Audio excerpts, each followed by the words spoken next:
बिस्मिल्लाहिर्रहमानिर्रहीम। अस्सलाम वालेकुम दोस्तों, उम्मीद करता हूँ कि आप खैरियत से होंगे। पहले हम बात करेंगे कि आइन होता क्या है, कॉन्स्टिट्यूशन क्या है। किसी भी मुल्क में लाजमी होता है कि क्योंकि इसके बगैर कोई भी मुल्क नहीं कायम हो सकता।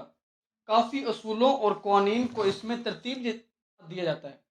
अब तक पाकिस्तान की तारीख में 3 आइन बनाए गए। 1956 का आइन था, 1962 का आइन था, 1973 का आइन था। पहले हम 1956 के आइन पर बात करते हैं। दोस्तों, अगर आप इस चैनल पर नए आए हैं, historical word knowledge with Adeel के नाम से है, इसको सब्सक्राइब कर दें, बेल आइकॉन पर प्रेस कर दें ताकि आने वाली हर वीडियो आप तक आसानी से पहुंच जाए। आइए हम बात करते हैं कि पाकिस्तान में नाफिज किए जाने वाले आयन में कौन कौन से ऐसे कवानीन थे कि वह मुकम्मल तौर पर कायम ना रह सका और ओब्लिगेट कर दिया गया।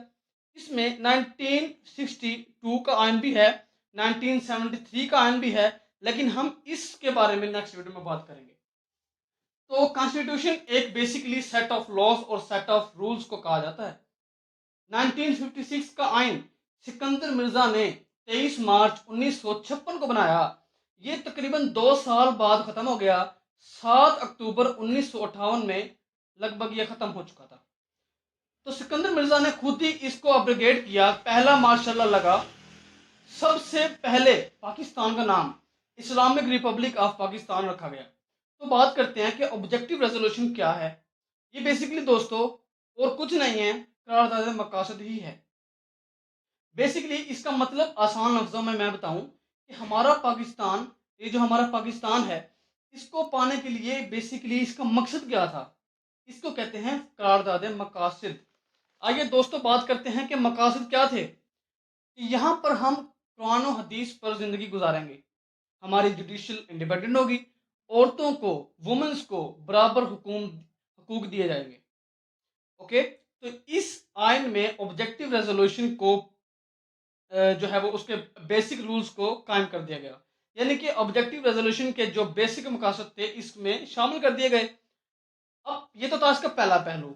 अब दूसरा पहलू क्या है, वो है बेसिकली इसमें पहला सिस्टम नाफिज किया गया जिसका नाम था फेडरल सिस्टम। अब फेडरल सिस्टम क्या है, इसका मतलब ये है जो पावर है, टोटली जो पावर होगी, सारी की सारी पावर होगी, वो सिर्फ सेंटर में नहीं दी जाएगी, वो सेंटर और प्रोविंस में डिवाइड होगी।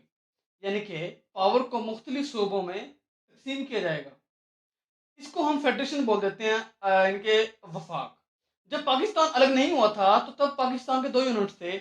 यानी कि पहला यूनिट था कि पंजाब, सिंध, बलूचिस्तान, KPK, इसको हम बोलते थे वेस्ट पाकिस्तान। और जो दूसरा यूनिट था वो था ईस्ट पाकिस्तान, उसको हम बंगाल बोलते हैं, यानी कि यूनिट नंबर 2। मतलब अब पावर्स तो 2 हैं, अब यहाँ में ये चीज डिवाइड होगी। ये खुद सिकंदर मिर्जा ने बनाया था। अब दूसरा सिस्टम क्या था, वो था पार्लियामेंट्री सिस्टम। पहले तो मैंने आपको बता दिया कि फेडरल सिस्टम क्या होता है, ये बेसिकली यूनिट्स थे इसके अंदर और फलां फलां। अब बात करते हैं पार्लियामेंट्री सिस्टम। इसमें भी 2 हेड्स थे। बेसिकली हेड्स क्या थे, पहले हेड का नाम था हेड ऑफ स्टेटमेंट, यानी कि इसको बोलेंगे हम प्रेसिडेंट। दूसरा हेड था हेड ऑफ गवर्नमेंट, यानी कि इसको बोलेंगे हम प्राइम मिनिस्टर। तो मतलब पावर को डिवाइड किया गया। यहाँ सवाल ये पैदा होता है, ट्विस्ट ये है कि ज्यादा पावरफुल कौन होगा। ये चीज थी, ज्यादा पावरफुल वही होगा जो गवर्नमेंट बनाएगा। उस वक्त की बात है ये, यानी प्राइम मिनिस्टर। अब गवर्नमेंट बनाने वाला तो कैबिनेट बनाएगा।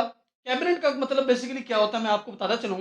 ये बेसिकली इसमें मिनिस्टर होते हैं बेसिकली। तो वो यानी कि मिनिस्टर को देते हैं तो आगे इसका सिस्टम कायम होता है।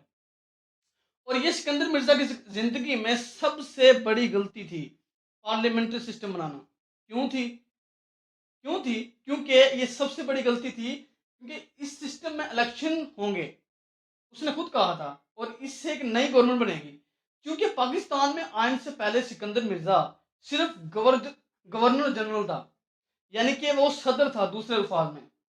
अब ट्विस्ट ये है, अब उसने खुद ही अपनी जुबान से पार्लियामेंट्री सिस्टम बना दिया और खुद वो था प्रेसिडेंट। उसने कहा कि पार्लियामेंट्री सिस्टम में इनके जो PM होगा उसके पास पावर ज्यादा होगी। ओके, अब इसको नजर तो आ गया था कि इसने इनके काम खराब कर दिया हुआ है, तो अब खुद की बात पे पूरा ना उतर सका। और इस तरह के इलेक्शन अगर होंगे तो उसे पता लग गया कि मेरा इख्तियार कम है तो मुझे साइड पर रखा जाएगा। तो ये बेसिकली सबसे बड़ा जो उसकी गलती थी ये। ओके, तो अब उसने कहा कि इलेक्शन नहीं होंगे, क्योंकि उसको अपनी नज़र आ रही थी। तो लोगों ने प्रोटेस्ट स्टार्ट कर दिया कि ऐसा नहीं होगा, खुद आप इनके ऐसे कर रहे हैं तो खुद ही उसको अब्रोगेट कर रहे हैं, तो ऐसा तो नहीं हो सकता ना। तो पहला मार्शल लॉ फिर नाफिज हुआ। तो दोस्तों आज तक के वीडियो के लिए इतना ही है। तो अगली वीडियो में हम बात करेंगे 1956 के जो दो उसने यूनिट्स बताए कि पार्लियामेंट्री सिस्टम में कि पीएम और प्रेसिडेंट की बजाते खुद क्या इख्तियारात होंगे, उसके बारे में बात करेंगे। अब तक के लिए इतना ही, और इंशाल्लाह मिलते हैं नेक्स्ट वीडियो में। और दुआ